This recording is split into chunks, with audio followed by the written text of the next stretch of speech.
नमस्कार, इस वक्त के बुलेटिन में आप सभी का स्वागत है और मैं हूं आपके साथ रहना। चलिए आज की अहम खबरों पर नजर डालते हैं। नेता विपक्ष राहुल गांधी ने रायबरेली में एक सनसनीखेज खुलासा किया है। उन्होंने कहा है कि यदि बसपा यानी बहुजन समाज पार्टी उनके साथ मिलकर चुनाव लड़ती तो यूपी में बीजेपी जरूर हार जाती। वहीं मायावती ने इस बयान पर पलटवार किया है। बसपा सुप्रीमो ने कांग्रेस पर दोहरे चरित्र और जातिवादी मानसिकता का आरोप लगाया। उन्होंने अपने एक्स हैंडल से सिलसिलेवार पोस्ट में कहा, कांग्रेस पार्टी जिन राज्यों में मजबूत है या जहां उसकी सरकारें हैं, वहां बीएसपी व उसके अनुयायियों के साथ उसका द्वेष व जातिवाद रवैया है। किंतु यूपी जैसे राज्य में जहां कांग्रेस कमजोर है, वहां बीएसपी से गठबंधन की वर्गलाने वाली बातें करना उसका दोहरा चरित्र नहीं तो और क्या है। मायावती ने आगे कहा, बीएसपी ने यूपी व अन्य राज्यों में जब भी कांग्रेस जैसी जातिवाद पार्टियों के साथ गठबंधन करके चुनाव लड़ा है, तब हमारा बेस वोट उन्हें ट्रांसफर हुआ है, लेकिन वह पार्टियां अपना बेस वोट बीएसपी को ट्रांसफर नहीं कर पाई हैं। ऐसे में बीएसपी को हमेशा घाटे में ही रहना पड़ा है। वैसे भी कांग्रेस व बीजेपी आदि का चाल चरित्र चेहरा हमेशा बाबा साहेब भीमराव अंबेडकर, उनके अनुयायी बीएसपी व उसके नेतृत्व उनके दलित बहुजन अनुयायियों एवं आरक्षण आदि का घोर विरोधी रहा है, जिससे देश संविधान का समतामूलक व कल्याणकारी उद्देश्य पाने में काफी पीछे है, जो चिंताजनक है। भारत के पूर्व क्रिकेटर सौरव गांगुली की कार का एक्सीडेंट हो गया है। हालांकि सौरव गांगुली को इस हादसे में कोई चोट नहीं आई है। सौरव गांगुली एक कार्यक्रम में शामिल होने के लिए बर्दवान जा रहे थे। दुर्गापुर एक्सप्रेस वे पर दंतनपुर के पास अचानक एक ट्रक उनके काफिले के सामने आ गया। उनके ड्राइवर को एकदम ब्रेक लगाना पड़ा। पीछे की कारों ने भी यही किया, लेकिन इस वजह से पीछे से आ रही गाड़ियां आपस में टकरा गई। इनमें से एक गाड़ी सौरव गांगुली की कार से टकरा गई। इस हादसे में सौरव गांगुली और उनके काफिले में शामिल किसी भी व्यक्ति को चोट नहीं आई है, लेकिन उन्हें करीब 10 मिनट तक रोड पर ही रुकना पड़ा। दरअसल उनके काफिले की 2 गाड़ियां थोड़ी ज्यादा डैमेज हो गई थी। हादसे की जगह पर कुछ देर रुकने के बाद वे अपने तय कार्यक्रम के लिए रवाना हो गए। उन्होंने बर्दवान विश्वविद्यालय में आयोजित कार्यक्रम में शिरकत की। बता दें, सौरव गांगुली की गिनती भारत के सबसे आक्रामक कप्तानों में होती है। उनकी कप्तानी में ही भारत ने विदेशों में ज्यादा मुकाबला जीतना शुरू किया था। उन्होंने टीम इंडिया को कई ऐतिहासिक मुकाबलों में जीत दिलाई। गांगुली की कप्तानी में टीम इंडिया ने साल 2002 में आयोजित चैंपियंस ट्रॉफी का टाइटल जीता था।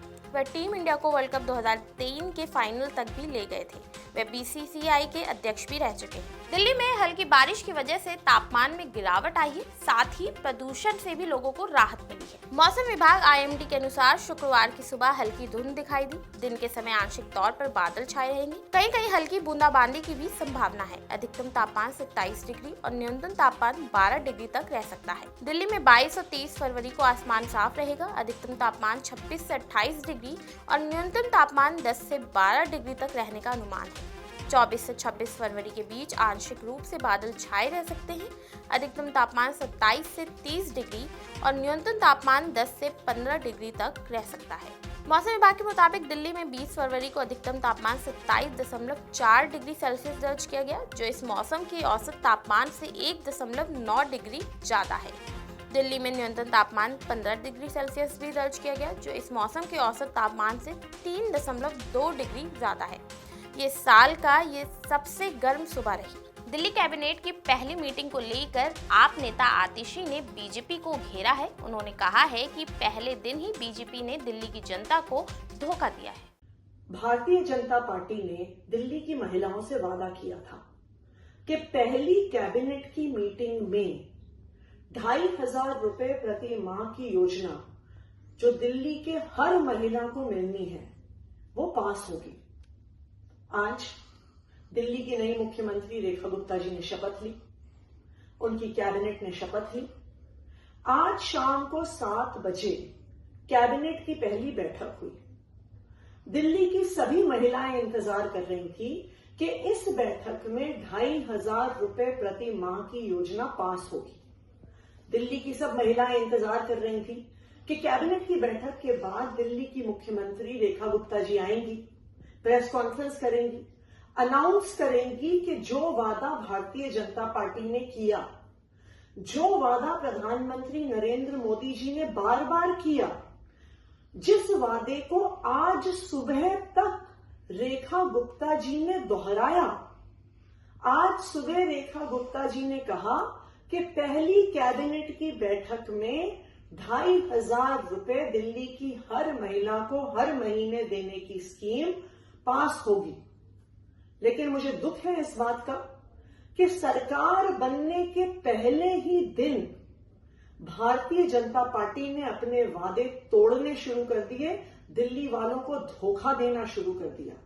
दरअसल दिल्ली की मुख्यमंत्री रेखा गुप्ता के नेतृत्व में बीजेपी सरकार के मंत्रिमंडल की पहली बैठक गुरुवार शाम को दिल्ली सचिवालय में हुई, जिसमें आयुष्मान योजना को लागू करने और सीएजी की रिपोर्ट सदन में रखने जैसे 2 महत्वपूर्ण फैसले किए गए। हालांकि कैबिनेट ने महिला समृद्धि योजना को लेकर कोई फैसला नहीं लिया, जिसके तहत शहर की महिलाओं को हर महीने 2,500 रुपए दिए जाने हैं। जिसके बाद इस बात को लेकर पूर्व मुख्यमंत्री आतिशी ने बीजेपी को घेरा और बीजेपी सरकार पर पहले ही दिन से दिल्ली की जनता को धोखा देने और अपना किया वादा तोड़ने का आरोप लगाया है। इजराइल के तेल अवीव में सीरियल ब्लास्ट हुआ है। दरअसल ये धमाका 3 बसों में हुआ है। हालांकि अभी तक किसी के घायल होने की खबरें नहीं आई हैं। अधिकारियों को शक है कि ये एक आतंकवादी हमला है। पुलिस प्रवक्ता एएसआई एहरोनी ने बताया कि 2 अन्य बसों में विस्फोटक पाए गए, लेकिन उनमें विस्फोट नहीं हुआ। इजरायली पुलिस ने कहा कि 5 बम एक जैसे थे और टाइमर से लैश थे। उन्होंने कहा कि बम दस्ते ने बिना फटे बमों को निष्क्रिय कर दिया है। इजरायली प्रधानमंत्री बेंजामिन नेतन्याहू के कार्यालय ने कहा कि वे अपने सैन्य सचिव से अपडेट ले रहे हैं और घटनाओं पर नजर रख रहे हैं। पुलिस ने कहा कि शिन बेट आंतरिक सुरक्षा एजेंसी जांच का जिम्मा संभाल रही है। पुलिस प्रवक्ता हेमसर ग्रोफ ने भी बताया कि हमें यहां निर्धारित करने की जरूरत है कि क्या एक ही संदिग्ध ने कई बसों में विस्फोटक रखे थे या कई संदिग्ध थे। तो ये थी आज की अहम खबरें जिन पर हमारी दिन भर नजर बनी रहेगी। ऐसे ही देश और दुनिया की तमाम खबरों के लिए देखते रहिए नवोदय टाइम्स पंजाब केसरी।